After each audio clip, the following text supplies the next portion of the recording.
এখন আমরা চলে এসেছি দোবাকি ক্যাম্পে। এখানে মাঝখানে জাল দেওয়া আছে, এইটুকু জায়গা দিয়ে আমাদের চলাফেরা করতে হবে। চারিদিকে নিচে ঘন জঙ্গল, এই জঙ্গলেই বাঘ, হরিণ আর নানা রকম পশু পাখির বসবাস আছে। আমরা নিজের চোখে বাঘের পায়ের ছাপ দেখেছি আর দেখেছি ছোট একটা হরিণের বাচ্চাকে। তারপর আমরা আবার বোটে উঠে পড়লাম আর দেখো কত কাছ থেকে কুমির দেখলাম। কুমিরটা রোদ পোয়াচ্ছিল। তারপর আমরা সকলে মিলে দুপুরের খাবারটা খেয়ে নিলাম। বোটের ভেতর থেকে বাইরের দৃশ্যটা সত্যি অসাধারণ লাগছিল।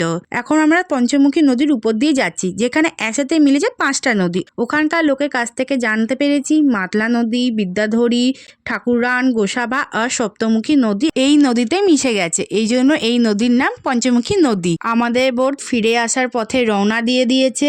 সব মিলিয়ে এই 3টে দিন যেন কিভাবে কেটে গেল সত্যি বুঝতে পারছি না। সুন্দরবনে এই অভিজ্ঞতা আজীবন মনে থাকবে। তোমাদের কাছে সুন্দরবনের ভিডিওগুলি কেমন লাগলো অবশ্যই কমেন্টে জানিও। ভিডিওটি ভালো লাগলে লাইক করো, শেয়ার করো, চ্যানেলটিকে সাবস্ক্রাইব করতে একদম ভুলো না।